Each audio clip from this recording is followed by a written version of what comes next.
Bonjour Adrien Quatennens. Bonjour. Merci d'être avec nous. Vous êtes député La France Insoumise du Nord. Comme tout le monde, finalement, vous avez vécu cette joie du foot. Vous l'avez exprimé sur les réseaux sociaux. Une équipe, une joie populaire, la fierté d'être français, avez-vous dit. Emmanuel Macron, hier, disait « Je ne vais pas vous chiffrer les points de PIB, mais c'est bon pour la croissance ». C'est aussi ça le foot ? Bon, d'abord, il y a une vraie ferveur populaire. Et il faut le dire, il y a quasiment que le foot qui permet ça dans le pays. C'est-à-dire qu'on voit que l'espace de 90 minutes, ou qui plus est peut-être d'une compétition tout entière, même les gens, comme c'est mon cas, je veux dire, qui ne sont pas spécialistes ou pas particulièrement footeux, se plaisent à faire des commentaires, tout le monde se saute dans les bras, pleure, rit. Voilà. Et il n'y a que le foot qui permet ça. Et moi, je pense que ça signe aussi ce que nous sommes. Il y a un récit politique autour de cela. Qu'est-ce qu'elle dit, cette équipe? Qu'est-ce qu'elle dit, cette victoire?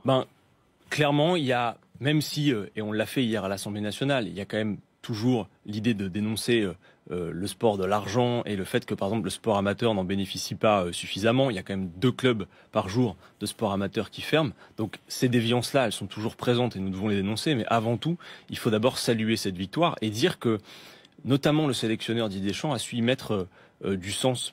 Parce que souvenez-vous qu'au sortir de 2006, il y avait une vraie rupture, une désaffection entre le peuple français et son équipe nationale, on s'en souvient.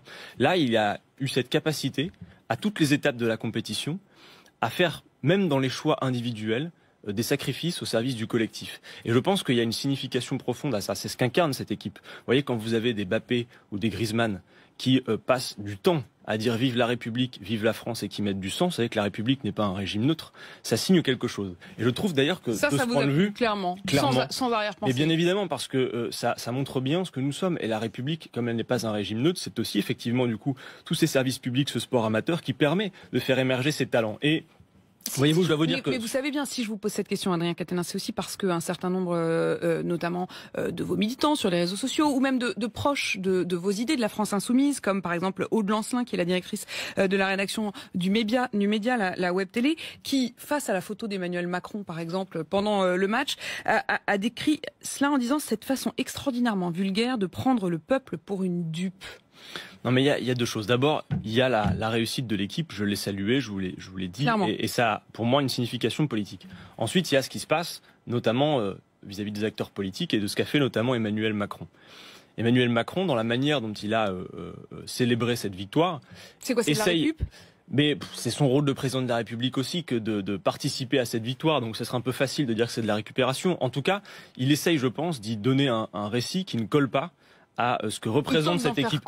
Regardez, par exemple, quand vous regardez les mots qu'il emploie, il y a une espèce de glorification des individualités exceptionnelles. Presque, il culpabilise tous les autres. Et lui, alors que moi, je pense profondément que ce que cette équipe signifie, dans les valeurs qu'elle a su mettre en avant, et en dépit, je le dis encore une fois, des rémunérations et de tout ce qu'on pourrait discuter, mais je pense que ce n'est pas le moment. Eh bien, moi, je pense que c'est quelque chose de plutôt collectif, un patriotisme qui est porteur de valeurs de solidarité, alors qu'Emmanuel Macron, lui, de son côté, est plutôt porteur de valeurs qui c'est le self-made man, quoi. C'est cette idée qu'en réalité, ce sont les individualités exceptionnelles qui vont permettre qu'on y arrive. Mais vous pensez pas, quand on entend d'ailleurs tous ces jeunes qui ont été reçus, notamment à l'Élysée, tous ces jeunes qui sont membres de ces clubs amateurs dont vous parlez, et dont sont issus la plupart de ces joueurs de l'équipe de France, ces jeunes, est-ce qu'il n'y a pas un moment où ils se disent, non seulement c'est génial de gagner la Coupe du Monde, mais c'est génial aussi de pouvoir faire fortune grâce au sport? Est-ce que c'est pas aussi un ascenseur social?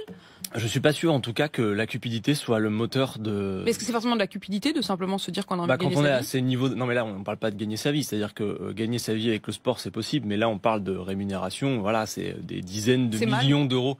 En tout cas, c'est amoral. Et puis, je me pose la question. Enfin, regardez, si on regarde, par exemple, 27 millions d'euros de salaire annuel, hors tout ce qui se passe au niveau de la publicité.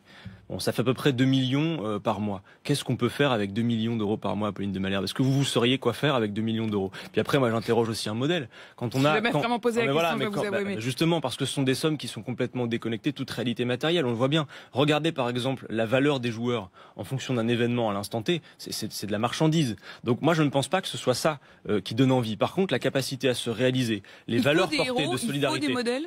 Mais bien évidemment, ça fait aussi... Donc il faut des individus quand même. On s'identifie à des gens. Mais je dis pas qu'il faut pas d'individus. Par contre, je dis qu'on aurait tort de ne pas voir tout le reste, et y compris sur la question du sport amateur dans ce pays. Enfin, regardez, la ligne budgétaire du ministère des Sports, c'est 400 millions d'euros, c'est rien du tout. Vous avez 14 000 clubs de foot aujourd'hui dans ce pays, il y en a 2 qui ferment chaque jour.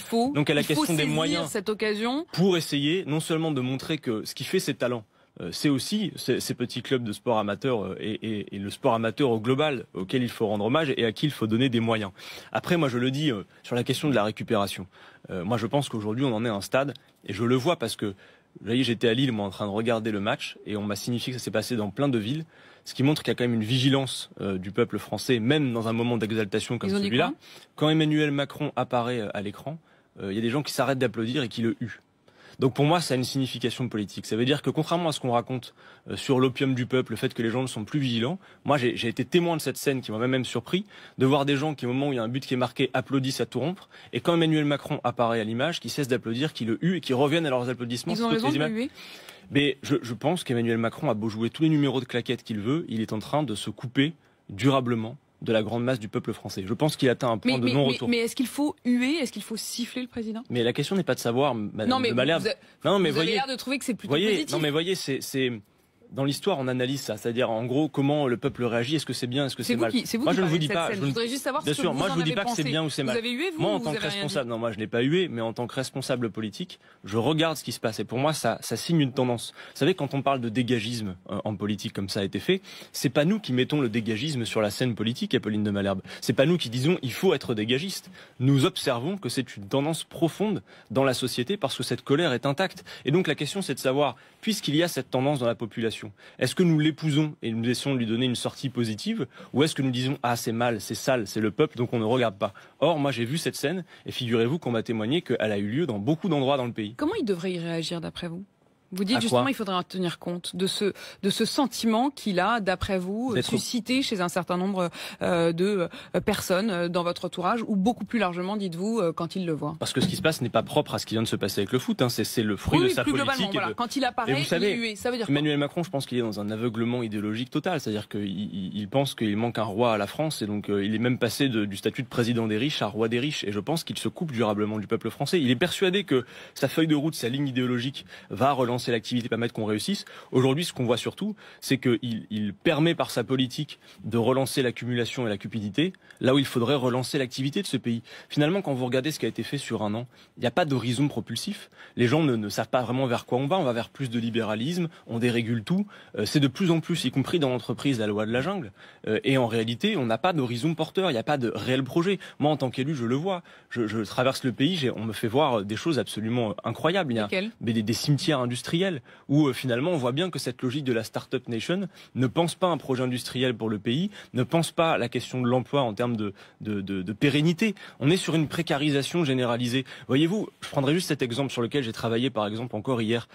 Prenez l'exemple des coursiers à vélo. Ça signe quand même un modèle. Ce sont des gens qui sont dépendants d'une application, grève en début de semaine. Bien évidemment avec toute la difficulté que ça représente, parce que quand vous faites grève, là en l'occurrence, l'application peut renvoyer la charge de travail sur d'autres auto-entrepreneurs comme on dit. Et mais comme c'est une compétition, ils sont dépendants d'une application, ils doivent porter un uniforme, donc on a bien tous les éléments du salariat, et en réalité il n'y a pas de cotisation.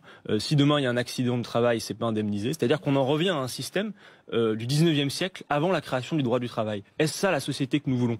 C'est un basculement de société que nous sommes en train d'assister, et il ne faut pas s'y résoudre. Et justement, Emmanuel Macron, il a reçu les Bleus à l'Elysée, et quelques heures plus tard, il a reçu 100 patrons, 100 des plus grosses entreprises françaises, et il leur a demandé hier de s'engager davantage, notamment dans des embauches, dans les quartiers défavorisés, dans les zones rurales, de prendre leur part en quelque sorte. Est-ce que vous estimez que c'est le rôle des patrons? Est-ce que c'est à eux de le faire?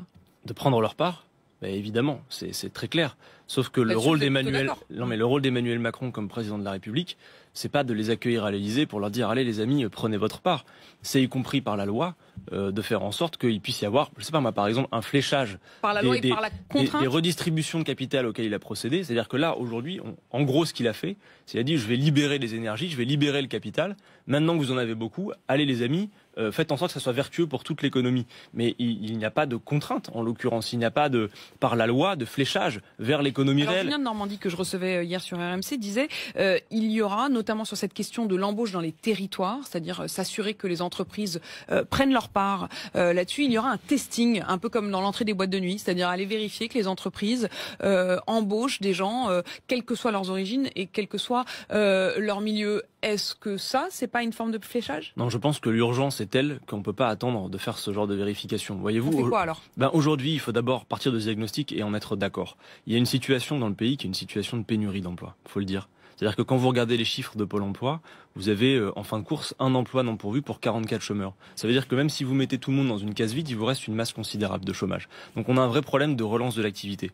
Vous n'êtes pas sans savoir par ailleurs que à peu près 8 contrats sur 10 qui sont signés sont des contrats courts. C'est-à-dire que le contrat à durée indéterminée qui devait rester la règle, le droit commun. Et ça, c'est le constat. Ah non, mais alors justement, d'abord, par exemple, sur la question des contrats courts, plutôt que le système de bonus-malus que le gouvernement s'apprête à mettre en place. D'abord, moi, j'interroge l'utilité d'un bonus. Quand vous respectez la règle, vous respectez la règle. Écoutez, ça marche pas s'il n'y a pas un peu de carotte et de bâton quand même, non? Vous envisagez... que le bâton. Non, mais vous envisagez par exemple de distribuer des tickets carburant aux automobilistes qui respectent les limitations de vitesse? À un moment donné, il y a des règles et on se donne les moyens de les faire respecter. Donc qu'il y ait des sanctions, en l'occurrence, pour aller vers quelque chose de plus vertueux, c'est une bonne chose. Mais attention, parce que le bonus, ça veut dire que si les bonus sont supérieurs au malus, c'est les comptes de l'assurance chômage que vous mettez en difficulté. Parce que vous savez que ce système de bonus-malus est assis sur les cotisations patronales sur l'assurance chômage. Vous avez peur que ça dégringole? Moi, je pense qu'il vaut mieux aller sur des propositions comme nous avions formulées pendant l'élection présidentielle, que si le CDI doit être la règle, alors il faut considérer que les contrats courts sont l'exception et donc avoir des quotas modulables. Moi, je ne dis pas l'entreprise. Je suis bien conscient qu'il y a des grosses sociétés et qu'il y a par ailleurs l'essentiel du tissu, les PME. Nous avions proposé, par exemple, pendant la campagne présidentielle, que dans les petites sociétés, ça soit 10% de contrats courts maximum, et dans les grosses 5%. Mais de la même manière, je veux vous alerter sur un fait, c'est qu'il y a urgence non seulement à relancer l'activité, nous avons fait des propositions en matière de planification écologique, d'investissement fort, un vrai choc d'investissement, et y compris de pouvoir d'achat. Mais après, il y a la question du partage du temps de travail. La dernière fois qu'on a vraiment créé du travail... Vous avez l'impression que ça c'est un peu ringard? Mais non, mais c'est pas une question de ringard. On a beaucoup partagé. Apolline de Malherbe, moi je me pose pas la question de savoir ce qui est ringard, je me pose la question de savoir ce qui est efficace et pragmatique. Mais justement, est-ce que ça Emmanuel Macron, ce qu'il fait, ce n'est pas efficace ni pragmatique. C'est-à-dire qu'on a une espèce de facilitation des licenciements généralisés, donc une hyper précarisation de l'emploi. Emmanuel Macron, il dit il y a du chômage de masse, très bien, faisons la précarisation de l'emploi. Vous trouvez franchement que les 35 heures ça a marché? Mais en tout cas, statistiquement, aujourd'hui, est-ce qu'on est dans il y a de la création d'emplois. Ça a beaucoup mieux marché, Apolline de Malherbe, que le CICE par exemple, qui nous a coûté à tous 20 milliards d'euros par an, qui a été pérennisé en exonération de charges. Moins marché, mais au final, ce qu'il faut, c'est premièrement relancer l'activité par l'investissement, en finir aussi avec des politiques de libre-échange. Figurez-vous que hier, pas plus tard qu'hier, dans l'opacité la plus complète, c'est-à-dire sans qu'un parlementaire en ait vu la couleur, ni même un Français, on a signé encore au niveau européen un nouveau contrat de libre-échange avec le Japon, ça s'appelle le JEFTA, un peu comme le CETA avec le Canada. Le CETA avec le Canada, par exemple, on sait que c'est antidémocratique, c'est anti-écologique, c'est-à-dire que même les conclusions de la COP21 et surtout au niveau de l'emploi, ça détruit des emplois. Il y a des choses qu'on peut faire ici, qu'on peut produire ici. Il n'y a pas besoin de ce grand déménagement permanent. Donc, relancer l'activité, arrêter le tout libre-échange et puis partager réellement le temps de travail. Regardez, quand même, quand je vous dis qu'il y a 8 emplois, 8 contrats sur 10 qui sont des contrats courts, d'une part, et le fait qu'aujourd'hui, nous avons un emploi non pourvu pour 44 chômeurs.